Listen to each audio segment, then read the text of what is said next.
o que é uma pessoa boa, né? O que é, Emerson? Quando eu falo assim, eu preciso de gente boa perto de mim, na sua concepção, do que eu tô, o que eu quero? Muito bom. Essa é a pergunta que a gente deve fazer diretamente para aquele produtor, para aquela pessoa que está no laticínio e para aquele técnico. O que é gente boa para você? E com base nesses critérios, o que é gente boa para aquela pessoa, esse é o público que essa pessoa busca se cercar e trabalhar junto. Provavelmente, gente boa deve cair em confiança. Ela é a base de qualquer relacionamento. Quando você está conversando com alguém, ele pode ter profundo conhecimento técnico. Gerou confiança? Você confia? Então vão ter algumas habilidades, algumas competências que a gente identifica, no geral, o que é gente boa. Agora, provavelmente gente boa, por que eu falo que tem que olhar muito assim, o líder daquela fazenda, daquele laticínio, daquele técnico, aquela empresa de consultoria, o que for. Porque são pessoas que você vai estar conectado com elas. Então, vamos pensar, vamos dar um exemplo aqui fora aqui. Um grupo de malvados. O líder deve ser o quê? O mais malvado. E ele tem que buscar pessoas que são más. Para ele, isso é gente boa. Então, entender de gente boa, eu como um produtor, como um técnico, o que é para mim? Ou é gente que são transparentes comigo, que eu confio, que dá relacionamento, que tenha ética, que tenha respeito, que tenha maturidade. Essas são as pessoas que assim, tem vaga. Não vai faltar trabalho para uma pessoa desse tipo. Agora, muitas vezes, quais são os erros que eu cometi e vejo muito ainda? Normalmente a gente contrata pelo técnico. Já mexeu com vaca? Já mexeu com bezerro? Sabe plantar? Sabe colher? Já subiu numa máquina, num jerico, num trator? Começa amanhã. Então você contrata pelo técnico. Mas o desligamento ele acontece pelo quê? Pelo comprometimento. Você desliga pelo falta de engajamento, de horário, é o comprometimento.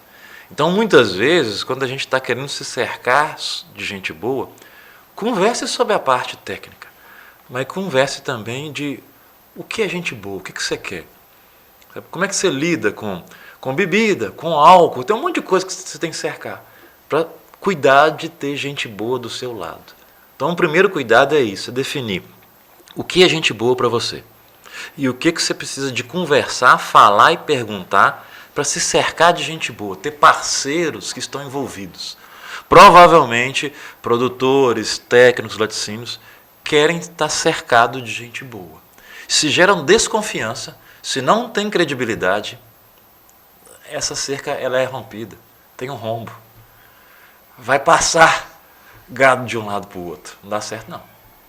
Esse é um ponto que eu quero chamar a atenção. Emerson, você citou aqui algumas palavras aqui, como confiança, né? Você deu o exemplo aí do malvado e tal, você está falando de exemplo, né? Pessoa, o líder ali ser um exemplo. Você falou de transparência e todas essas palavras elas me remetem a alguma coisa voltada para construção. Não é um negócio do dia para a noite, né? Como a gente respeitar essa ansiedade que a gente tem de fazer a coisa, né, num processo que é tão de construção, passo a passo, degrau a degrau. Muito bom ouvir isso, Tomás, porque é uma construção mesmo. Então, num primeiro momento, em qualquer relacionamento, existe um voto de confiança. Eu confio em você que nós podemos estar juntos, como um técnico, como um laticínio, como um produtor. Eu confio. Você confia em mim. Então, isso a gente fala que existem fases de relacionamento. A primeira fase, a gente dá um voto de confiança para ter um encantamento. Eu fico encantado. Comecei um trabalho com o Tomás. Vamos ver onde vai dar. Se alguma coisa abala esse relacionamento, ou o voto que eu dei de confiança, ocorre a segunda fase, é o desencantamento. Puxa, ele não cumpriu. Ele não fez o que nós combinamos. A combina não aconteceu. Combinar não sai caro. Está combinado, está combinado. Não aconteceu. À medida que esse vai abalando isso, acontece essa segunda fase que é o desencantamento. Eu vou perdendo o encantamento que eu tenho com você no relacionamento. E normalmente, se a gente não está disposto a superar essa fase, nem você como produtor, ou como laticínio, ou como técnico, nós vamos ter que romper o relacionamento. Isso acontece no CPF também, você com sua esposa, marido e tudo mais. Nós vamos ter que romper. Agora, se ambas as partes estão dispostas a continuar junto, vamos superar isso. Você é importante para mim, eu sou importante para você. Aí vem a terceira e última fase de um relacionamento, que é o quê? Superação. Vamos superar que nós podemos continuar juntos. E nós podemos desenvolver, crescer juntos. Aí sim. Então, cuidem de ter o quê? Confiança, ser transparente, respeito, saber ouvir.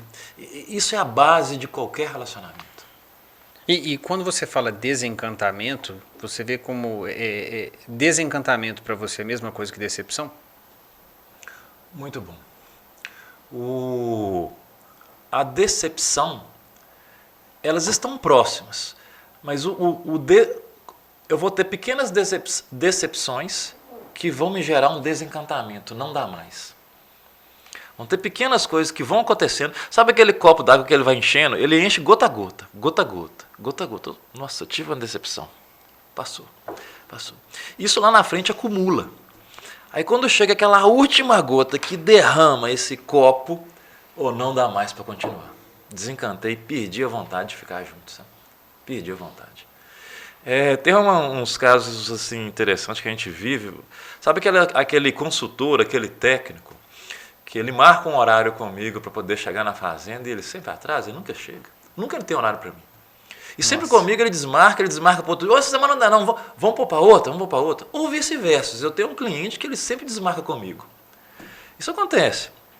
Essas pequenas coisas, decepções que vão tendo, vai perdendo o encantamento que eu tenho. Me desencanta. Tem hora que não dá não, eu tenho que procurar outras pessoas no mercado. Sabe? E tem muita gente boa no mercado. O agronegócio, ele busca gente boa. E para ser essa gente boa, conhecimento técnico, conheça a fundo o negócio que vocês trabalham. Se é o milho, se é a soja, o leite, o corte, o café, conheça a fundo. Agora desenvolva habilidades de relacionar, comunicar, dê atenção, dê valor ao outro. E esse valor não é somente a hora que você está falando, é quando você está ouvindo. Como que você ouve o outro? Você está disposto a ouvir o problema dele? Então, isso tem que estar junto. Se houve o desencantamento, vou buscar outra pessoa, outro colaborador. E voltando um pouco a uma coisa que você falou que eu achei muito interessante, é o seguinte, de todas as palavras que você usou para trazer uma pessoa boa, seria confiança, transparência, teve mais umas duas que você falou agora que não veio à minha cabeça exatamente agora, mas o que me chamou a atenção é que nenhuma delas foi conhecimento técnico. Não que ele não seja importante, né? Mas eu acho que ele não é o essencial para identificar alguém bom para trabalhar na sua fazenda ou trabalhar com você, porque você pode formar essa pessoa, concorda? Sim. Agora, uma pessoa que você te dê confiança, transparência, educação e tudo, mas compromisso, que foi uma das palavras que você utilizou, isso é difícil de ensinar para caramba. Ouvir, respeito. Isso.